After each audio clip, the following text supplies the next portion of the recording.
His first flight around our solar system. Here's a picture of Mars.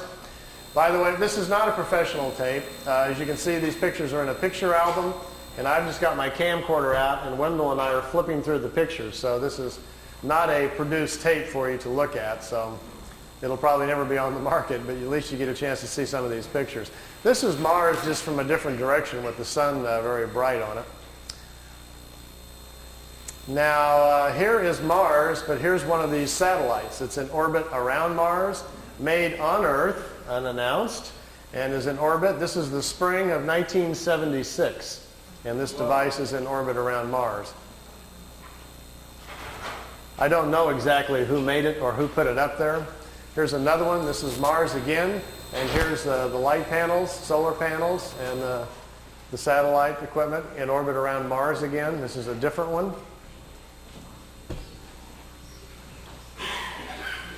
This is a dust storm on Mars. Billy wanted to get close and try to take pictures of artifacts. You've all heard about some of the Sedona Plaza on Mars, about the face on Mars that Richard Hoagland and other people have been looking into. Billy published a paper back in the 70s talking about that. There was a race of people lived on Mars. They had a terrible catastrophe about 186,000 years back. At the time, there was about 40 million people killed on Mars, and they're all gone now, of course. So there were societies there, and we will find quite a few remains of their civilization once we get up there. Here he's on board one of their large motherships. This is the side or the edge of a saucer that was parked inside as he was walking by it. Here's Jupiter. Here's the mothership in orbit. They're flying into it to go aboard. It was 17 miles high and about 10 miles in diameter. He spent 3 days on it. They went to different places in our galaxy to show him around. This was the craft that was right in front of him as they were flying into it. He took a picture of that one. Here, again, is back at Mars. These aren't in any particular order. Here's another object in orbit around Mars, and look, here's an American flag on it. So there's a couple of things that they put up there that the military's put up that we don't know about. This is a picture of Billy in a suit. He's on a prehistoric planet to see the dinosaurs. He's got a breathing apparatus on. This is a Pleiadian man, and they've stepped outside of the ship so he can see the animal life on this prehistoric world. Got his picture taken too. It's pretty good.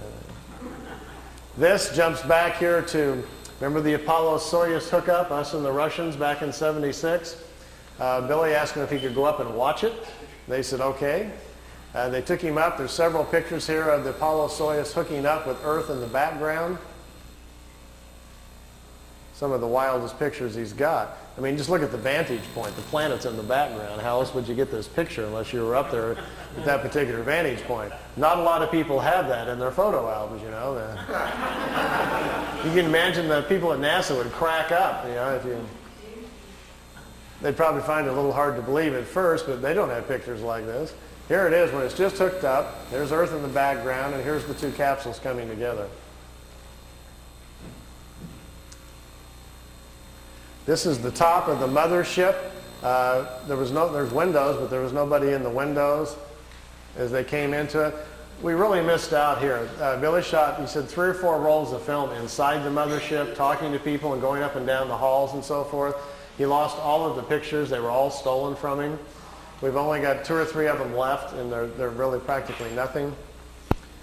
This is a prehistoric Earth. They're back in time. That's Earth in the background. That's a moon in front of Earth, and he's looking over the surface of another moon. At that point, they told him there were 2 moons in orbit around planet Earth. We think we're about 60 million years back. Here's another picture over the surface. Neither one of those moons is currently the moon that's in orbit now. The moon that's in our orbit now, they say, has only been there around 5 million years. Look at this one. This is another piece of equipment in orbit around Mars, and it's huge. It's like a space station. And it's in orbit around the planet. It's also from Earth. We haven't heard anything about that, have we? Here's the dinosaur pictures. Billy's back inside the ship, and there's a viewing screen in the craft, and he says he's taking these pictures. Here's our first dino. He's got kind of gold-brown skin, got large hind legs, short forelegs, and a head that looks kind of amphibian, like a vegetarian type. Here's the second one. There's a bird here apparently dropping some food or something. Is that Charles? Charles dropped his food. This one's pretty hard to see. Here's the head of some sort of creature crashing through some bushes here. It's hard to tell. I know it's probably hard to see these anyway from back there, but just the idea that someone could actually go back in time just really gets my brain going. There's a bird. There's his eyes, some pretty nasty looking teeth. And the last picture after this one is the strangest of all. It's a plant that has an insect head. Billy calls it a plantum. They were trying to explain to him how the evolution of different life forms goes. How, for instance, here's a plant life when the plants are the food kingdom of the world. When the plants evolve to a certain level of evolution, then these lower order forms, here's a small head, and this head is part of that plant. Here's these two little eyes. It's an insect, the beginning of insect life on the planet when the food kingdom has evolved high enough. There are 7 different stages, they say, of spiritual energies or creational energies on a planet that create the many different kinds of life forms. There's a transition from one kind to the next. Ours is the 7th or the last one. We have to wait until the animal kingdom has raised the evolution of the body material high enough so our cycles can start.